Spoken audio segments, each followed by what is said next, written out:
povo que não conhece a sua história está fadado a repeti-la. Raio-X Comunismo, parte 1. O regime comunista no século XX.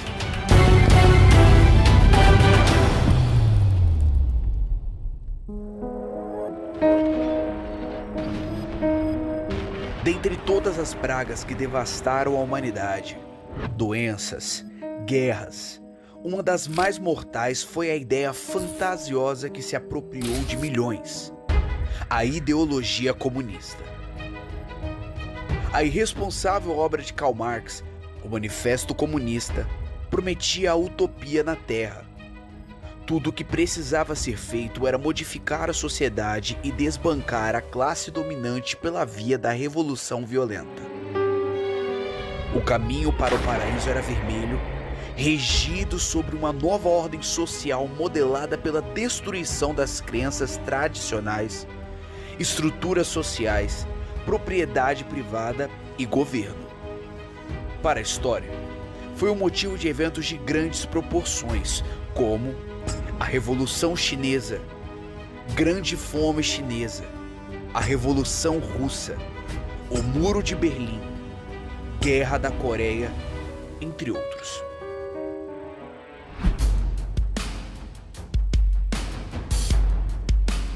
Um dos piores acontecimentos do século XX, sem dúvida, foi a Segunda Guerra Mundial.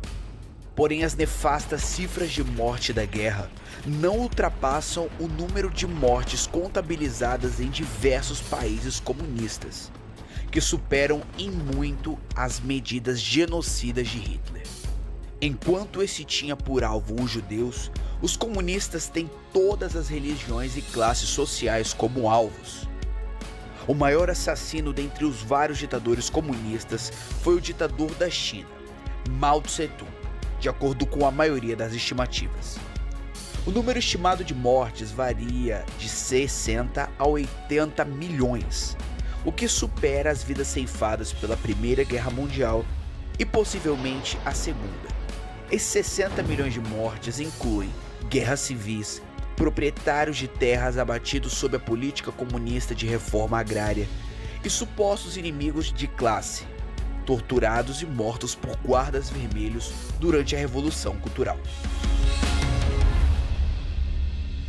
Um dos métodos comunistas mais comuns de matar e quebrar para sempre o espírito dos cidadãos em suas repúblicas populares é a fome. O grande salto para a frente de Mao foi lançado como uma forma de modernizar a economia da China. Comunidades de trabalhadores foram tiradas de suas fazendas e forçadas a fundir metais como ferro e aço. Essa remoção de mão de obra da produção de alimentos acabou resultando na Grande Fome Chinesa, que especialistas estimam ter destruído de 30 a 40 milhões de vidas. Na Ucrânia, a coletivização e industrialização soviéticas produziram o Holodomor, a palavra ucraniana que quer dizer deixar morrer de fome, morrer de inanição. Tal palavra passou a ser empregada no contexto da história ucraniana para definir os acontecimentos que levaram à morte por fome de milhões de ucranianos entre os anos de 1931 e 1933. Uma fome que provocou em torno de 2,5 milhões a 7,5 milhões de mortes.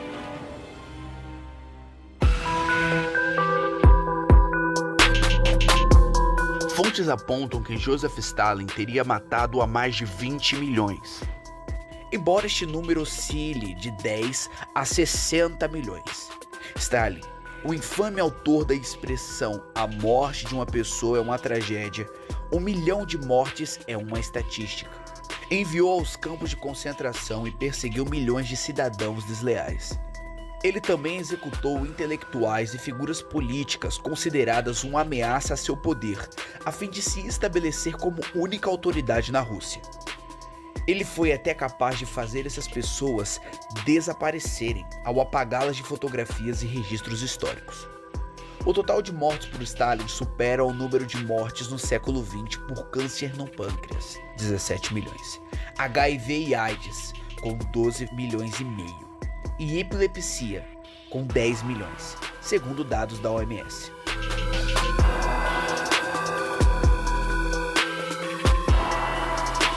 Outro grande fator histórico ao qual não te contaram a verdadeira história é sobre a queda do Muro de Berlim.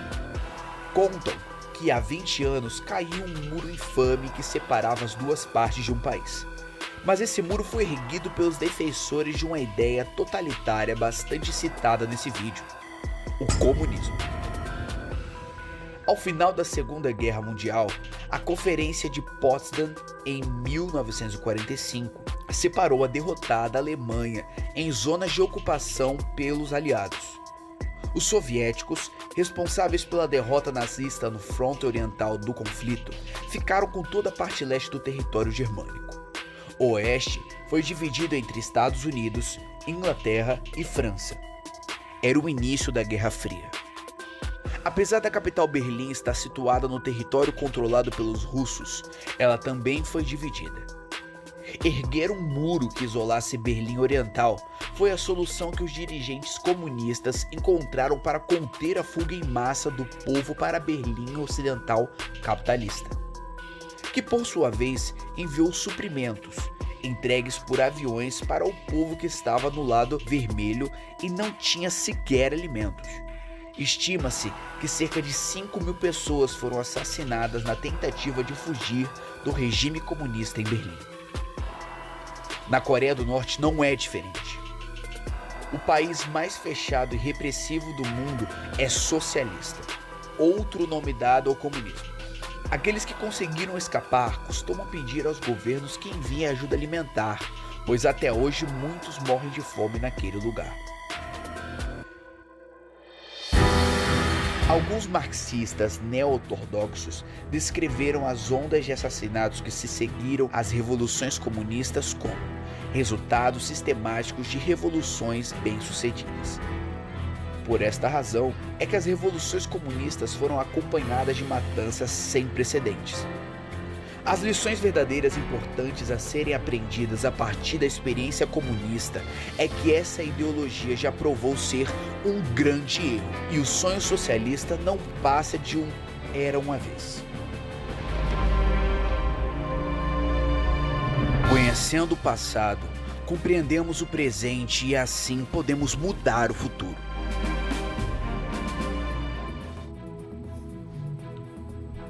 Boa noite! Estamos começando mais um programa Opinião Sem Censura. O time hoje está sensacional e vocês viram pelo vídeo aí que hoje nós vamos, como dizem aí, né, Davidson, tocar fogo no parquinho. Estamos recebendo aqui, tô muito feliz de receber o professor Fábio Blanco, que é daqui de Santos. Formou-se em Ciências Jurídicas, pós-graduou-se em Retórica e Oratória e ainda com 18 anos interessou-se em Filosofia. E em 98 teve uma virada de perspectiva ao conhecer Olavo de Carvalho. Faz tempo. Boa noite, professor. Obrigado, cara. Obrigado pelo convite. Estou muito contente de estar com vocês aqui para conversar sobre esse tema tão importante. Exatamente, estamos aqui também com Silvio Quebra-Ossos. Como vai, Silvão? Tudo bom? Muito obrigado aí pelo convite novamente, é um prazer sempre participar do seu programa. E com o meu professor de filosofia e amigo, Fábio Blanco, né? É isso aí. E também meu parceiro aqui de programa, Davidson Abreu. Comandante. Estamos aí com esse assunto que infelizmente é atual, né? Por incrível que pareça, é um assunto atual. É, e o negócio tá muito louco, essa guerra cultural aí, essa guerra contra o marxismo. E vamos começar, né, Silvão? Isso aí. Professor, vou começar já logo, eu quero fazer uma pergunta para o senhor. Qual a influência da filosofia marxista no mundo? Hoje em dia as pessoas perguntam assim, perguntam não, afirmam, né? Poxa, Fábio, você vê comunista debaixo da cama, né? Falo, não, é debaixo da cama, é na sala, é na cozinha, é na televisão, é no rádio, é na música. Mas isso por quê? Você perguntou qual a influência da filosofia marxista. Essa é uma pergunta interessante, Porque nós temos a tendência de entender o marxismo como uma política. Tanto que nós usamos a expressão marxismo cultural. Sim. Né? Marxismo cultural dá a impressão de que marxismo é política e tem um braço na cultura. E eu defendo a tese que é o contrário. Marxismo é uma filosofia. Marx, quando fazia o seu exercício de pensamento, ele se apresentava como filósofo. Marx fez filosofia. Se é boa ou ruim é outra história. Se está certo ou errado é outra história. Mas ele estava, pelo menos, tentando. Marx era doutor em filosofia. E o marxismo, ele apresenta uma visão de mundo. Uma cosmovisão. Marx, a primeira coisa que ele faz não é falar sobre o proletariado, sobre a economia. É falar assim, ó, o mundo é constituído de tal forma. E a partir daí ele vai tirando as consequências. Então a política vai aparecer no final dessa concepção. A política é o braço da filosofia marxista e não o contrário. E essa filosofia, ela tomou a mentalidade da intelectualidade do mundo inteiro. Do mundo inteiro. Outro dia eu falei assim para um conhecido que é islâmico. E na época, outro dia não, já faz alguns anos, eu falei assim, pelo menos o mundo islâmico está livre dessa. Ele falou, o quê? Você não sabe nada. Eu falei, é mesmo? Então me explica. Ele explicou aqui. Depois, estudando, a gente vai estudar o Islã, os movimentos islâmicos atuais, a gente vai ver. O marxismo tomou também a cabeça dos movimentos islâmicos. Então, assim, é uma filosofia que se impregnou na mentalidade da intelectualidade do mundo inteiro. Entendi. Capitão? Eu acho que é interessante, aí você pode me corrigir se eu estiver errado, a dificuldade das pessoas não entenderem isso, como você bem explicou, né? Você fala que você vê comunismo em tudo, aí fala, não, é você que não vê. Que a pessoa, ela não enxerga, ela vai pensar no comunismo lá antigo, ela vai pensar no marxismo. E como até diz o Olavo de Carvalho, o comunismo, como uma cultura, ele evolui de várias formas.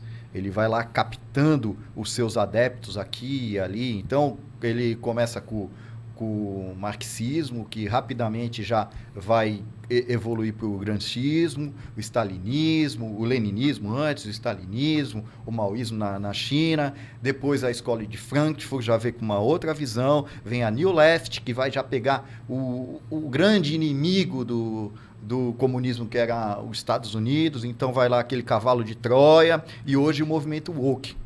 Então, isso tudo é comunismo. E as pessoas que não conhecem o assunto, elas não sabem disso e não se dão conta disso. E essa guerra cultural, ela é tão importante quanto a guerra política e econômica. Que depois a gente vai desenvolver o assunto e vai ver o como, depois eu tenho uma historinha para contar, Sim. O quanto essa guerra cultural ela pode afetar coisas que você não imagina e afetar toda a sociedade. Isso é muito interessante, mas eu acho que muita gente está acordando para isso tardiamente, né? Porque a direita é um paquiderme, né? A direita ela vai bem devagarinho, né? Até, né? Aqui no Brasil mais ainda, por causa do período militar. Mas acho que acordou de vez. E eu acho que com o tempo a gente vai conseguir inverter essa situação. Mas você veja bem, ele falou tudo, são todas vertentes, né, do marxismo, do comunismo, mas com o mesmo objetivo, né? Mesmo objetivo. Sim. É uma evolução que vai chegar sempre no mesmo ponto, né? Ela vai destruir a sociedade, né? A sociedade eles como vão é conhecida mudando, hoje, vão se adaptando para né? construir. E você falou exatamente das pessoas não perceberem, exatamente por ser uma cultura. A cultura se caracteriza exatamente por ser a manifestação do pensamento sem que seja percebido. Isso é cultura. Esse que é o golpe, né? Mas é um golpe que deu certo. Certo. Esse é o grande sucesso, né, do marxismo, do socialismo, do comunismo, que está tudo como a mesma coisa. Esse negócio de a gente ficar separado, é tudo igual. Tem diferenças de concepções, mas tudo faz parte do caldeirão socialista. Como eles conquistaram a cultura, você participa dessa cultura sem perceber. Eu até provoco no meu livro, eu falo assim, ó, nós somos socialistas. Eu, você.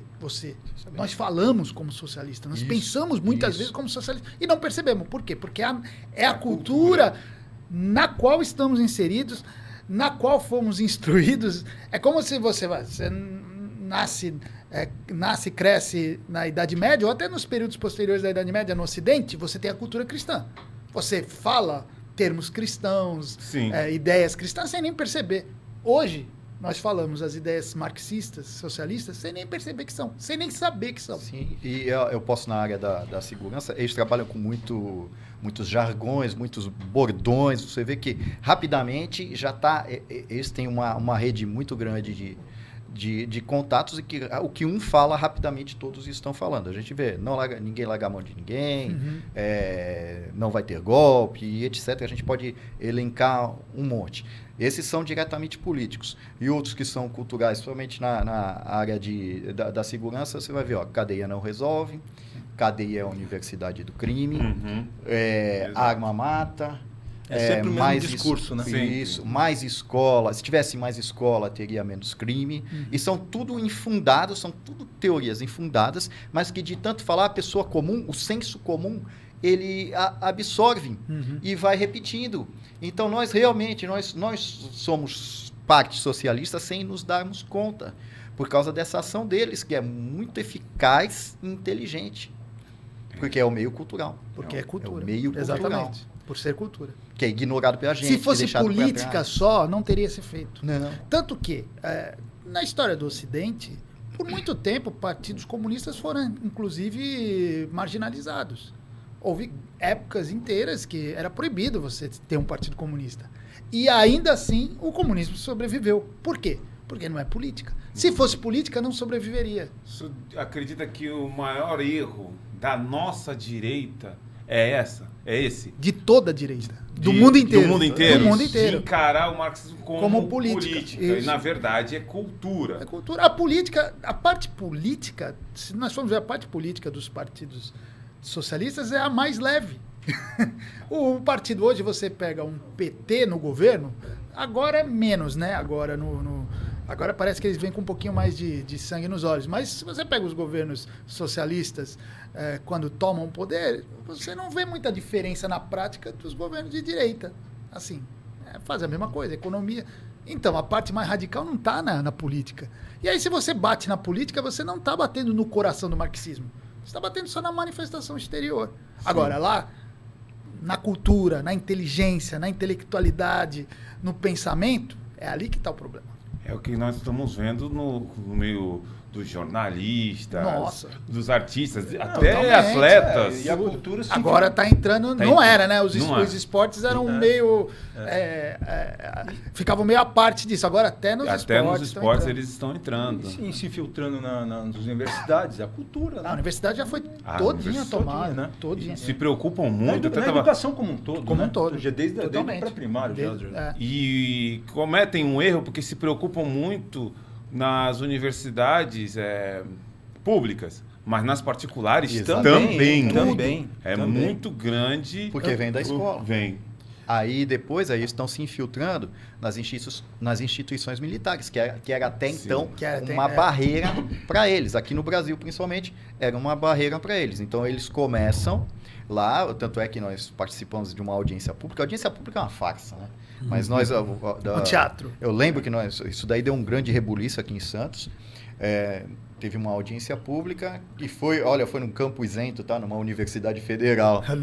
Bem isento e tal. Aí a gente lá, o que era? Tinha uma lei que tinha um grande jabuti nessa lei. Uma lei que pouco interessava, mas dentro dessa lei, eles determinavam que 5% das aulas dada em instituições militares, inclusive a polícia, deveriam ser feitas por ONGs, organizações, que é tudo, na prática, ligado aos partidos políticos de esquerda, que seria um cavalo de Troia.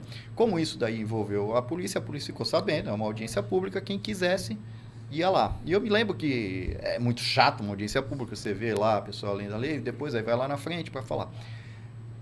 Eles liberaram as salas de aula, desceram, começaram com um monte de cartaz, Lula, sei lá o quê, que não tinha nada a ver com o tema. Não ouviram nada e eles foram lá só para discordar de qualquer coisa que a gente apresentasse. É assim que eles fazem. Toda audiência pública é assim que eles fazem. E eles perderam, com muito esforço eles perderam isso daí, eles não estavam esperando por isso. Mas eles vão tentar novamente, várias vezes. Mas você vê, sobre isso que você está falando, o PT, quando ele perdeu para o Bolsonaro, né, na eleição de 2018... Depois eles fizeram uma reunião para saber aonde que eles tinham errado, né? E a conclusão que chegaram foi justamente que eles não investiram nos militares.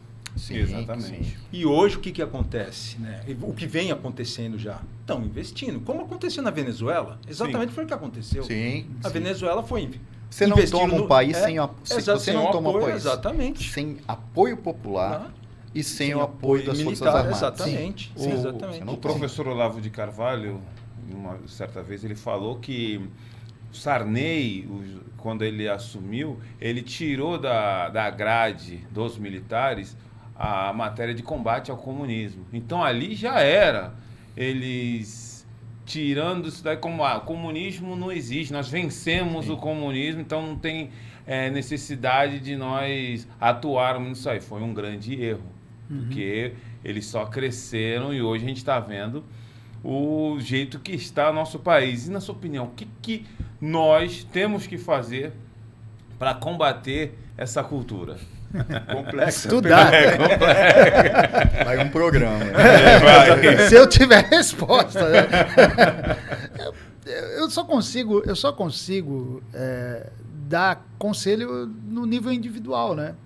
Porque em política pública eu sou incompetente, não posso dar. Mas no nível individual eu sempre falo para as pessoas, estudem. Não aceitem simplesmente o discurso oficial. Eu falo isso porque, por exemplo, eu tenho uma sobrinha com 16 anos que está no ensino médio. E ela liga para minha esposa, assim, quase todo dia, e a gente fica conversando sobre as aulas. E ela fica lendo as apostilas e os livros didáticos. Gente, é muito pior do que vocês imaginam. É assim, assustador. É assustador. Não é exagero. Por exemplo, minha sobrinha é negra. E assim, ela fica assustada porque ela estava lendo, a gente começou a rir, porque todas as matérias eram sobre a questão racial. Todas. E todos os temas, e todos os artigos, e todas as... Eu falei, meu Deus do céu, vocês não estudam outra coisa? Bah, me diz aí, quais são as escolas literárias? Ela o quê, tio? Você já fez análise morfossintática? Lembra da análise morfossintática? Já fez análise morfossintática? Tio, o que é isso? O que é isso? Exatamente. Agora, os movimentos de revolta, as questões raciais, aí ela sabe tudo. Não por quê? Porque minha sobrinha ela é bem atenta a tudo isso, ela até brinca e tira sal, mas ela sabe porque o dia inteiro ela ficou ouvindo isso. Então, assim, a única saída seria, teoricamente, uma mudança cultural, uma mudança nas bases de ensino. Como fazer isso, eu não tenho a mínima ideia. Mas seria a única saída. Porque nós temos a tendência de esquecer que tudo que existiu antes na discussão intelectual. Tudo. O marxismo é tudo. O marxismo, antes de ser o que é, ficou lá 100 anos sendo maturado por malucos, por intelectuais. Que não foi só Marx. Tá? Sim. Um monte de gente estava discutindo. Aliás, no século XIX, né, tem um autor chamado J. Michelet que ele fala que todo mundo era socialista no século XIX. Todos os intelectuais se achavam socialistas, estavam todos discutindo. E aquilo se transformou em prática em menos de um século depois. Então, a única via seria uma mudança na base intelectual, na base cultural, na base de ensino. Bom, aí passa por políticas públicas que eu não sei como fazer, mas teoricamente é o único jeito. Entendi. Na sua opinião, qual o maior mérito do marxismo, da filosofia marxista? O maior mérito é ter apresentado uma noção, não é meio mérito, né? Mas é o que permitiu ele se desenvolver. É apresentar uma noção que permite ser trabalhar de maneira maleável. Porque o que importa para o marxismo é o passado e o futuro, não o presente. Tem um autor chamado Eric Hoffer que ele vai falar isso com maestria. Ele vai falar assim, todos esses movimentos socialistas, ele fala assim, é um futuro ideal, maravilhoso. Com base num passado também idealizado muitas vezes. E o presente? Não, o presente é tudo temporário. Então o que a gente fizer no presente, está valendo. É tudo justificável. Se eu precisar ser, como nós vimos, tirano, cometer genocídio, se for a favor desse futuro perfeito, está ótimo. Se eu precisar fazer alianças com inimigos, está ótimo. Por isso que o socialista ele não tem muito problema, né? Você pega, vamos usar os governos do PT. Vem o Lula no primeiro governo do PT, parecia um direitista, né? Cheio de amor, cheio de amor. carinho.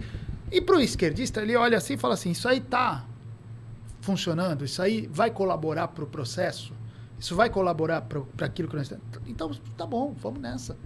É diferente do direitista. O direitista, e aqui no Brasil a gente está aprendendo isso a duras penas, ele muitas vezes ele é purista, né?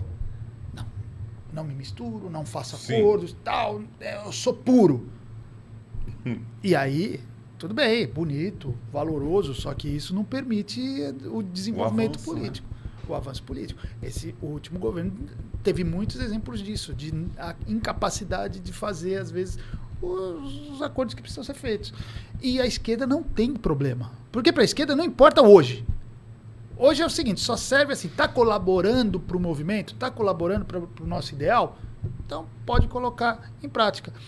E por isso que o socialismo ele se transmutou de várias formas. Você mesmo citou a escola de Frankfurt. Aí você tem a escola de Frankfurt de um lado, daqui a pouco surge o Muro de Berlim, depois aparece Mao Tse Tung. Parece que as coisas não têm nada a ver. Como assim? Às vezes eles estão até falando um mal do outro, mas tudo está colaborando. Entre eles. Briga! Porque a União Soviética e China chegaram até... Não, brigam de direto. fato, Mas isso faz parte também da filosofia marxista. O marxismo, ele ensina o seguinte, que só existe desenvolvimento por um meio. Só existe um processo que permite o desenvolvimento. É algo chamado dialética. Dialética é a disputa entre dois opostos. Então ele olha para dentro do próprio movimento marxista e ele fala assim, para nós nos desenvolvermos, nós também precisamos estar em conflito interno. Isso é muito louco. Por isso que eles adoram brigar, inclusive entre eles. Porque se eles estão disputando entre eles, isso significa que o próprio movimento está evoluindo. Então eles vão brigar, vão falar, mas tudo no final das contas entre eles. E tudo no final das contas para ajudar o desenvolvimento da ideologia. Sempre. Sempre para o desenvolvimento da ideologia dele. Mas como você vê, como o professor falou aqui, o Lula, o que ele fez? Ele governou para os empresários. Mas nem a esquerda raiz falou alguma coisa, deixa para lá. O pobre está ficando mais pobre, os empresários estão ficando mais ricos. Mas Sim. deixa para lá, é como ele falou. Deixa para lá. Aproveitar esse gancho, o professor Olavo falava muito dos metacapitalistas. Por que os metacapitalistas, na visão do professor, eles investiram tanto no crescimento da filosofia marxista? Porque eles odeiam o capitalismo. O metacapitalista ele odeia o capitalismo, né? No sentido de... Ele odeia o livre mercado, né? Vamos dizer assim. Sim. O metacapitalista ele é um poderoso que tem sonhos de dominar. Tanto economicamente, mas todo mundo... Você pode perceber, pega esses caras aí que são os grandes... milionários, né? Os milionários, os trilhardários de hoje em dia, são os donos das grandes empresas. Você pega o Jeff Bezos, você pega o Elon Musk, você percebe o Bill Gates, você percebe que os caras, a questão financeira para eles já é passado, eles já não estão mais preocupados com isso. Você vê que eles já estão insuflados com a ânsia de poder, o desejo de poder. Isso é normal, isso é humano. E os caras têm condição de impor o poder. Então, para eles é o seguinte, eles querem impor poder. O sonho do metacapitalista é criar um mundo automatizado, já é um sonho secular deles, um mundo automatizado que precise cada vez menos de pessoas trabalhando. Ou seja, precisa de cada vez menos pessoas no mundo, na verdade, né?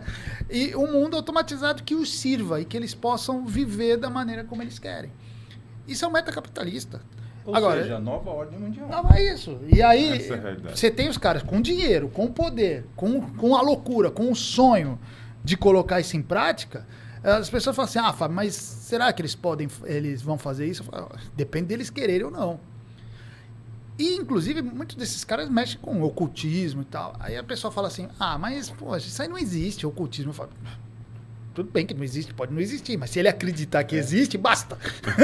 Ele vai usar isso para fazer as coisas. Fala isso pro pessoal do SS. Opa.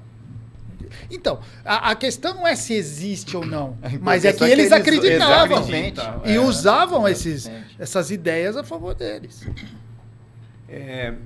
A gente sabe que o jovem, ele tem, na sua essência, desafiar o status quo. É que o senhor acredita que é por isso que hoje Porque como o socialismo, a esquerda cresceu e hoje a gente olha para o país, a grande maioria é esquerdista. Sim. E é por causa dessa essência do jovem que está crescendo o jovem direitista? Também, eu entendi a tua pergunta. Deixa eu fazer toda uma recapitulação aqui da ideia do jovem. Porque, primeiro, é um erro a gente achar que o jovem, por essência, é um revoltado, né? Ou contra o status quo. O jovem contemporâneo por um motivo muito simples. O Ortega Gasset explica isso bem, que o jovem contemporâneo, quando ele vê o mundo dele, o mundo que ele vive é muito diferente do mundo dos pais dele. Completamente diferente. Ele olha para o mundo dele e olha para o pai dele e fala, pai, você não entende nada do que eu vivo. Você não entende nada. E o avô, então, menos ainda, avô. Só que em épocas passadas não era assim. O jovem olhava para o mundo dele e falava, pô, o mundo é igual ao do meu pai. Então ele fala, pô, pai, você entende o que eu estou vivendo porque você viveu. E o pai olhava para o filho, eu vivi. Hoje o pai olha para o filho e fala, eu não estou entendendo nada. Eu olho minha sobrinha na escola e falo, ô, Sara, eu não estou entendendo nada que vocês estão fazendo aí. Então o que acontece não é uma necessidade natural de se colocar contra o status quo. O mundo atual leva a isso. Entendi. O mundo dessas mudanças frenéticas leva a isso. E os movimentos ideológicos, eles acabam, talvez até inconscientemente, se aproveitando disso. Quando os movimentos ideológicos trabalham com o futuro, o jovem acaba captado por isso. Porque ele pensa assim, esse mundo aqui é uma porcaria, porque isso é o que o marxismo prega, né? Certo. O marxismo prega isso. Ele coloca isso na nossa cabeça. Olha, o mundo que você vive é uma porcaria. Injusto. É injusto. Você é uma vítima. Todos nós aqui já passamos dos 25 anos. Todos. Dos 30, dos 40. Foi ano passado. Alguma época da nossa vida a gente viveu assim, passou um ano e falou, olha, nós estamos em crise. Não.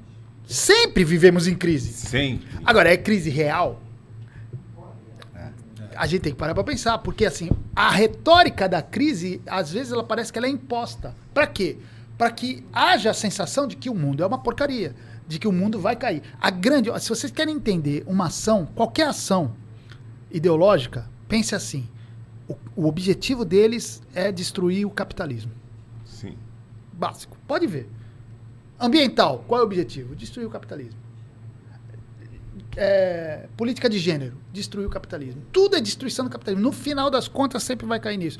E para destruir o capitalismo, existe a ideia de que o capitalismo tem que estar em crise. Se o capitalismo estiver bem, ele não vai ser destruído, porque Marx mesmo dizia que o capitalismo vai se autodestruir.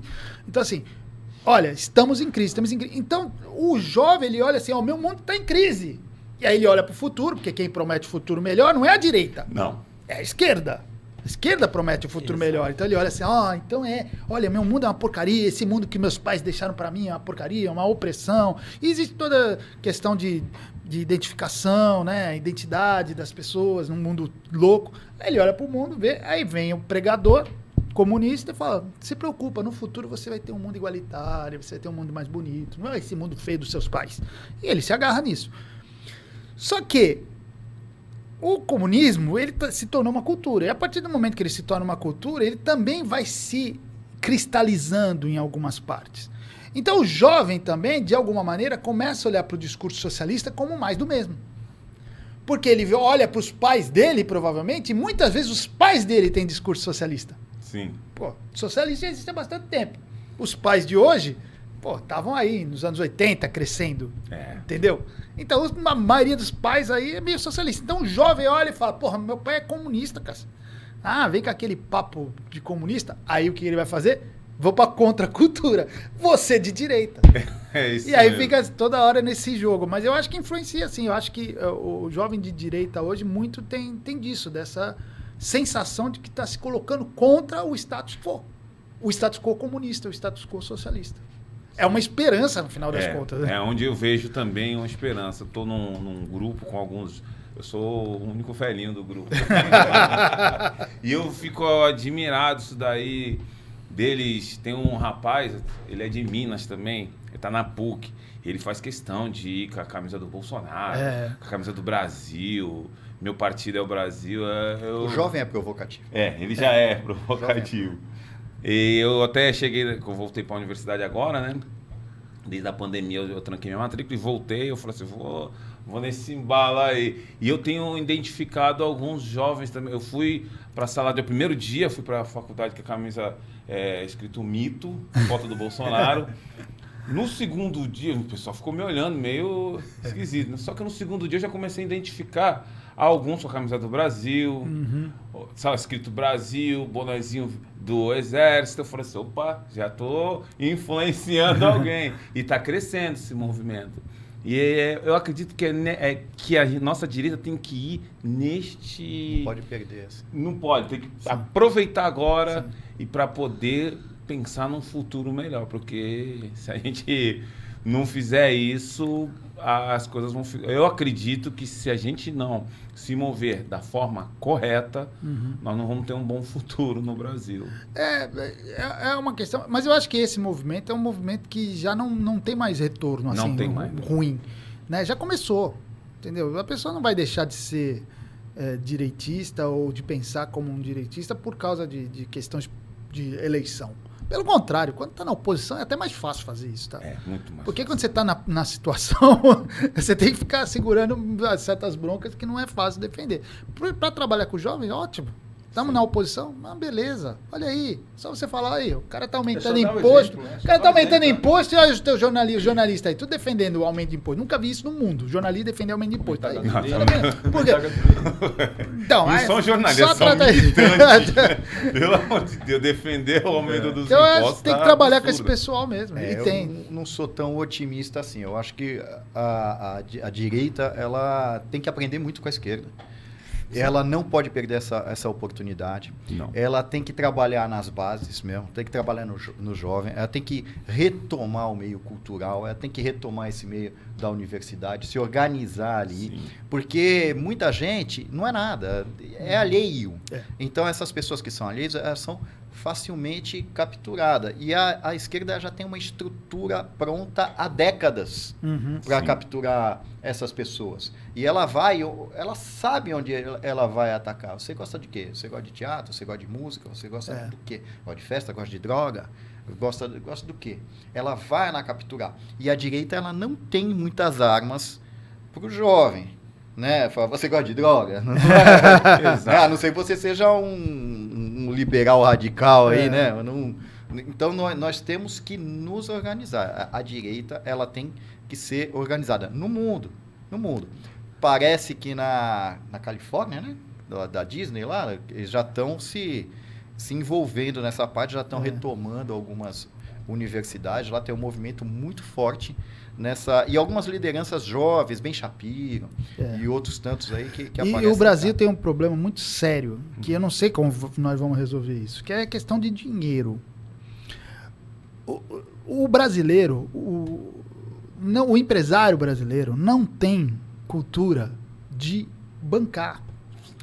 Exatamente. Vocês que trabalham com evento, palestra, vocês sabem o que é isso. Nos Estados Unidos, cara, você é de direita, você vai encontrar os caras que vão te dar dinheiro. E no Brasil não tem. Você não tem. E aí, de onde vai vir o dinheiro? Só tem um lugar que pode vir esse dinheiro. É do público. Sim. E a esquerda usa isso com maestria. Eles vão lá e pegam o dinheiro público. E a direita, ela renega. Ela é puritana nesse ponto. Até que nem fala, não aceitamos. Peraí, meu amigo. Vem cá. Eu sou a favor do porte de arma, da liberdade do porte de arma. Opa, quem é que vai me ajudar? Óbvio que é uma loja de armas, é uma fábrica de armas, uma fábrica de... Qual é o problema nisso? Eu estou defendendo a minha teoria aqui da liberdade, da legítima... Seja lá, chama como você quiser. Ela vai lucrar com isso. Eu sou capitalista. Eu defendo isso. Qual o problema dela me apoiar para eu fazer palestra no país inteiro? E sabe o que é pior? Isso aí eu aprendi com um amigo meu aqui de Santos. Você pode até convidá-lo, não sei se já convidou o Herbert Passos. Ele dá uma aula de política. Ele fala para mim, Fábio, esse puritanismo é besta, sabe por quê? Quando tem uma emenda, essa emenda já liberou dinheiro.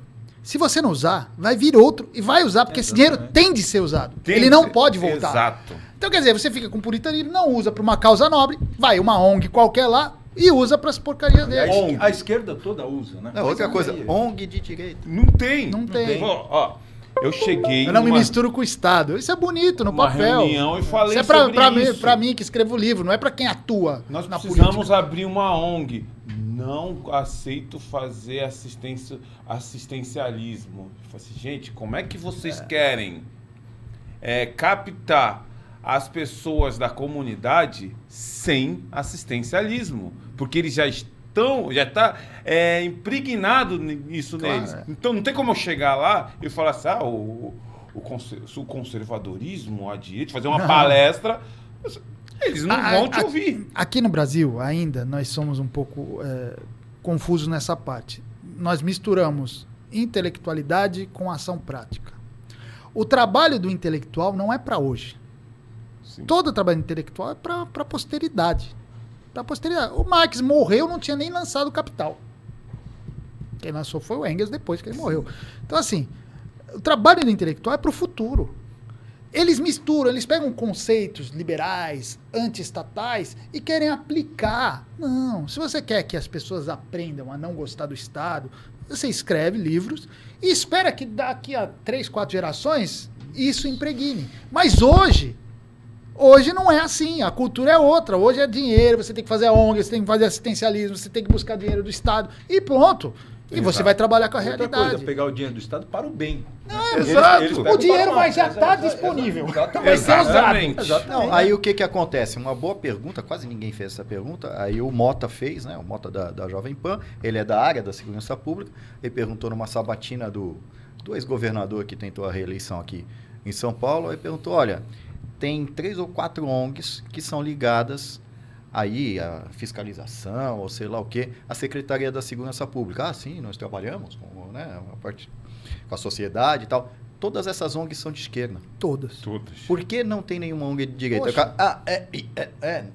Não vejo problema. Né? Não, você tem lá ONGs de esquerda que historicamente lutam contra a polícia, que querem acabar com a polícia militar. Elas vão ser sempre contra, não interessa o que você faça, e você está sustentando o inimigo, mas também por culpa da direita, que não tem a sua ONG ali para rebater. Tecnicamente. Sim. Porque se você for técnico, um debate eles não aguentam. Não Eles tem conseguem. argumento. Eles Não não têm argumento. Conseguem. Não tem. Não aguentam. Mas é justamente isso. Essa é uma ingenuidade. Tudo bem, é uma direita jovem, né? Sim. Até Bolsonaro não sabia o que é conservadorismo. Sim. Aí foi aprender um pouco já eleito. Mas a gente tem que investir nessa área. O professor Olavo estava ouvindo hoje e falou assim, cara, parece que ele tá vivo, porque todos os vídeos dele são muito atuais. Sim. E uma das falas dele mais famosa é que nós nos preocupamos com a cereja do bolo. É. E o Jair, essa semana, ele falou que está voltando. E para quê? Para fazer pensando em 2024, para eleger o maior número de vereadores e prefeitos. Esse ano nós temos também Conselho Tutelar, certo? Pouquíssimas pessoas se preocupam nisso. Como o professor Olavo, só acredita que nós temos que ocupar esses espaços, porque como o senhor falou, os espaços estão lá, serão ocupados por alguém. É, a E direita provavelmente não pensa com a esquerda. E é política pura. Uhum. Os caras querem fazer política, né? Eles só pensam em política, mas na hora de fazer política eles querem ser intelectuais. Não, é para ser político. Político tem que fazer acordo, político tem que sentar com o inimigo, político tem que buscar... Político é isso. Isso é política, gente. Sim. Isso é política. Se não fizer isso, vai continuar tomando pau. O senhor falou agora sobre sentar com o inimigo. Meu Deus do céu. Teve um incidente lá no Litoral Norte e o Tarcísio apertou a mão do Lula. Pelo amor de Deus.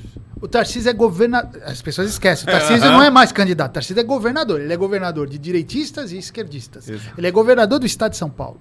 Não defendo, nem conheço o Tarcísio. Não sei se ele é bom, se ele é ruim. Estou falando apenas o que é. Quem é? Ele é governador do estado de São Paulo, de todos os cidadãos que moram no estado de São Paulo. Ele tem obrigação de cumprimentar o presidente.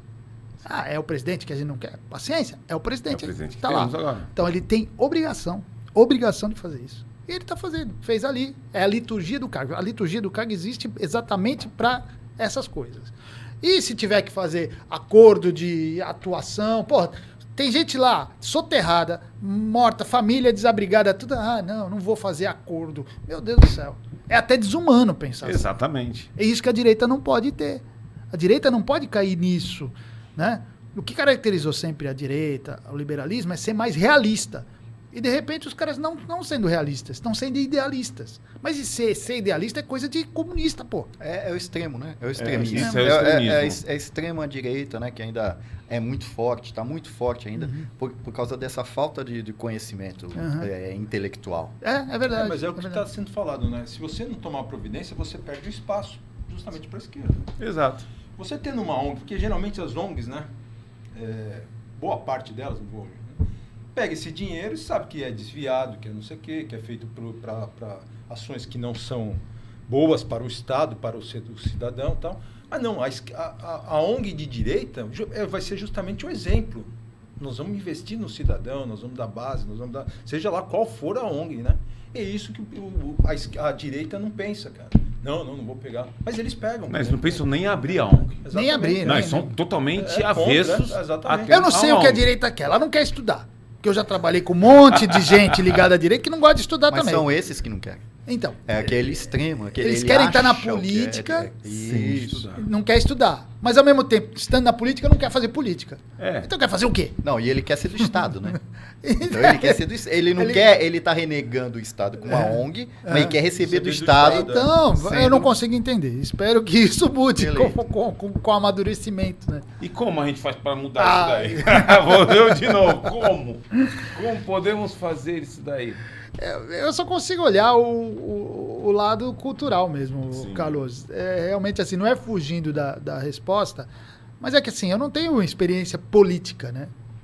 Eu acho que, assim, nós já conseguimos, sem querer, por uma explosão que aconteceu, que houvesse um movimento a favor da direita. Hoje nós temos a maioria de deputados, Sim. né? Todas as cidades têm vereadores. Pô, já é o primeiro passo. Já. Agora, usar isso de uma maneira inteligente. Não adianta ficar aqueles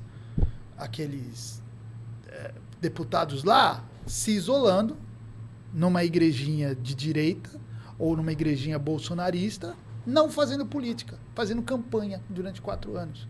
Que Deputado adianta? de Instagram. Deputado de Instagram, como é que fala? Deputado de Hashtag. hashtag, de tarjeta. Hashtag, né? Não adianta, tem que Não. fazer política, caramba. Tem que sentar com a Glaze Hoffman, tem que sentar com o Randolph, tem que sentar com o Arthur Lira. Bater Não, bola. olá. Ou você bater nem. boca. Tudo bem, você nem precisa chegar com esses que você sabe que não vai tirar nada.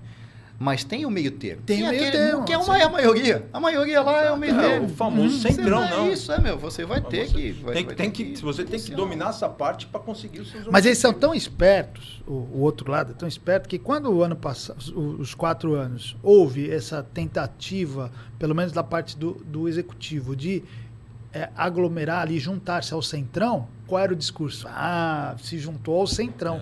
E o lado de cá aceita isso. Exatamente. Entendeu? Não, fala assim, juntou mesmo, pronto, é política mesmo. Vamos sentar faz mesmo. A esquerda se juntou com o centrão durante 40 anos, e agora tá falando o quê? Faz coro. A gente Faz endossa. coro. A gente gente endossa, endossa. exatamente. A esquerda senta Muita até com ingenuidade, o diabo meu. pra conquistar Pois é. espaço. A própria Dilma falou isso. Exatamente. Exatamente. Poxa.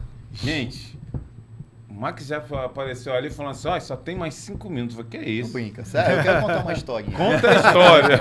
Essa historinha é muito, pouquinho. é muito interessante, meu, porque essa daí vai da guerra cultural e é um campo, essa parte da guerra cultural é um campo que eu vejo que foge da maioria dos analistas e eu vivi isso e eu enxergo isso um grande problema, um grande perigo aí, realmente com risco de vida.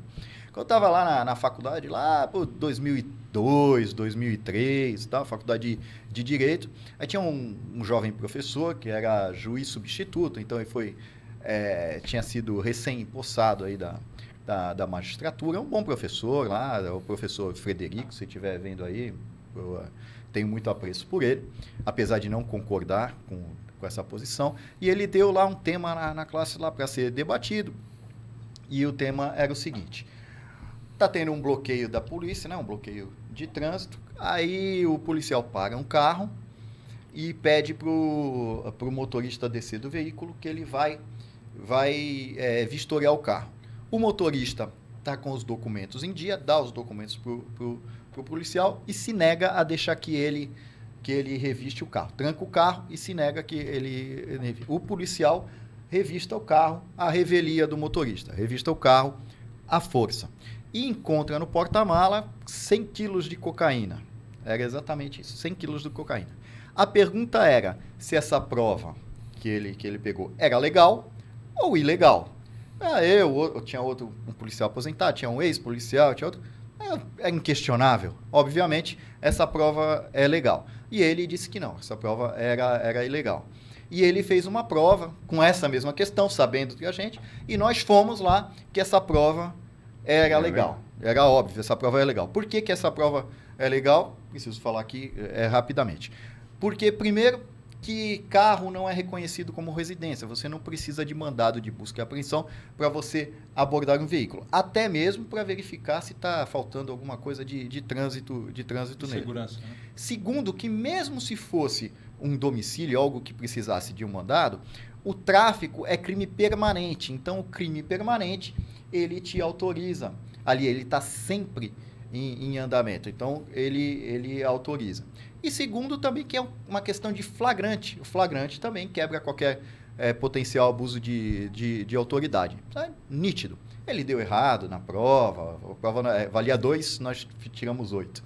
Aí eu levei para o promotor concordou comigo. Aí depois, no último ano, eu mudei de faculdade. Aí eu falei com um juiz, que era o Dr. Sampaio também, se estiver vendo a gente aí, um grande abraço, que era o juiz mais antigo, criminal mais antigo de Santos. Aí a gente tomando um café, conversando, aí falou, não, que absurdo. Aí eu contei, aí falei, ele é jovem, aí tá com muita teoria da faculdade e tal. Beleza, tá aí sempre, pô. E outra, não havia julgado a respeito, não havia uma doutrina que reforçasse essa tese ali e tal. Então a gente via que devia ser uma tese mais ou menos nova, né? Que ainda não estava nem um pouco solidificada, aí, uma opinião minoritária. Só que hoje, vai-se quase 20 anos, se você pesquisar as decisões, principalmente da sexta turma do STJ, elas estão todas nesse sentido. Todas. Ou seja, o entendimento é que o veículo... Não só a questão do veículo. É domicílio. Teve uma história famosa que a Polícia Federal prendeu 690 quilos de cocaína num galpão porque eles arrombaram, não pediram mandado. Foi invalidado, entre tantos outros que você fica de cabelo em pé, e principalmente com o tráfico de drogas. Ainda bem que a gente não tem muito problema no Brasil com o tráfico de drogas. Nem com o crime organizado, não tem muito problema. E praticamente essas ações, elas estão invalidando a busca pessoal, a abordagem da polícia.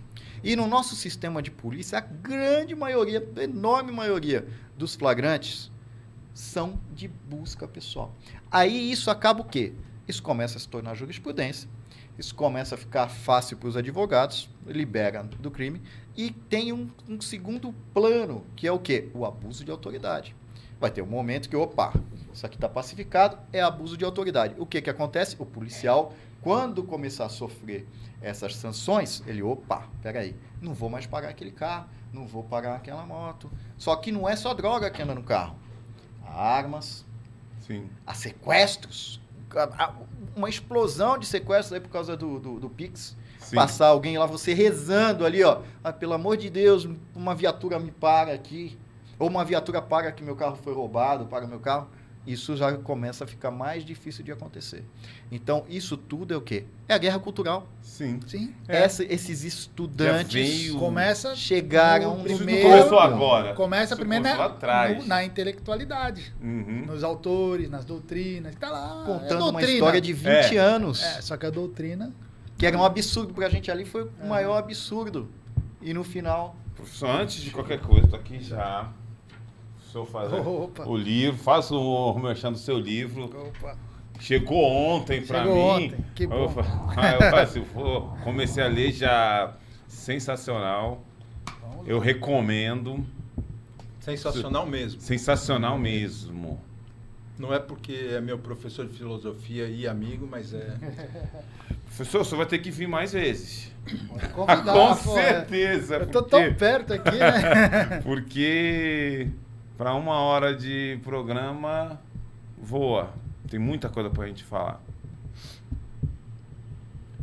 Qual é o seu Instagram para falar para as pessoas para Filosofia Integral. Quer me achar em rede social? Filosofia Integral. Você me acha em qualquer rede. Só Tá, ok. colocar lá, Filosofia Integral, você me encontra. Perfeito. Estou Silvão, escrevendo porque eu faço a dedicatória. pode, Então, enquanto ele faz a dedicatória, faça as considerações finais. Então, Silvão. realmente é muito pouco tempo, né? Que o assunto abrange muita coisa Sim. e nós teríamos que fazer vários programas, né? E, Essa é a inclusive, ideia. é que assim, uma A ideia é essa. das coisas que foi falado, né? Que tem um pouco a ver com o que você estava falando agora, é que você pega assim, as pessoas pensam, o comunismo no Brasil começou a ficar perigoso na década de 60, né? Quando teve os militares que tomaram providências tal para evitar. Só que assim, na realidade, você pega o comunismo, ele começou, quer dizer, começou antes, mas assim, no Brasil já teve a coluna Presses, que foi na década de 20, né? E foi justamente com o Luiz Carlos Prestes, exatamente acho que em 1924, né? Então você vê que desde 1924, até antes, né? Mas você vê que desde esse tempo eles já vêm tomando providência, já vem entrando na sociedade, né? Em 64 foi um negócio mais direto, com o apoio da União Soviética, através da KGB e tudo mais. Inclusive, depois, como no outro programa, tem até uns assuntos vamos fazer vários sobre muito interessantes, quando foi aberto o arquivo da KGB. Sim. E aí mostrou quanto o Brasil, através do Luiz Carlos Prestes, ganhava dinheiro. Na Tchecoslováquia. Ganhava dinheiro por baixo do pano e coisa tal para fazer as coisas. E o quanto sujo foi, né? Que eles matavam as pessoas e depois punham a culpa no exército. Mas isso aí é para outro programa, assim, que a gente vai. Mas muito obrigado pelo convite novamente. É isso aí, foi muito proveitoso aí essa conversa, tema aí que não acaba mais, né? Então dá para fazer uma série sobre... E eu acho que se nós nos organizarmos, a gente está num momento propício para isso, num momento de mudança, né? Porque chegou aos absurdos, né? Quando algo chega assim a começar a ficar tão absurdo, então o mundo tem a tendência de equilíbrio, né? Então talvez seja um momento agora. Faça as considerações finais e fala um pouquinho do seu livro. Bom, aí. esse livro ele é uma abordagem especialmente sobre o que chamam de marxismo cultural. Certo. Que, na verdade, eu chamo de filosofia marxista, né? Aponta para cá. Então, é verdade. Tá. Eu escrevi esse livro para mostrar o quanto a filosofia marxista ela tomou a cultura do mundo e quanto ela influencia a nossa cabeça. Então, quando você lê esse livro, pelo menos a experiência dos leitores me fala, eles falam assim, caramba, eu não percebi o quanto eu pensava como um comunista. Exato. Eu tenho um aluno que ele fala assim, é como se eu tivesse percebido que estava mergulhado no piche, aí eu levanto do piche, só que ainda o piche está todo em mim. Então, essa é a experiência que os leitores têm. Então, se você puder adquirir, tem aí nas melhores livrarias. Vale muito a pena. Vale mesmo. Meus amigos, foi um prazer estar aqui, recebê-los, o professor, meu amigo Silvão, o Davidson. E nós vamos dar continuidade. Semana que vem eu vou estar com o Dr. Rodrigo Martinez, vamos estar falando mais sobre o marxismo. E já fiz o convite aqui pro professor, ele virá outras vezes, muitas vezes, porque nós temos que passar esta informação para você. Então, Filosofia Integral, o Instagram do professor. Silvão está sempre com a gente do Movimento Conservador, estamos aí, nós vamos organizar algumas palestras, já estamos nesse intuito aí. Que Deus abençoe a sua semana e... semana que vem estamos aí com mais um programa Opinião Sem Censura. Um forte abraço a todos.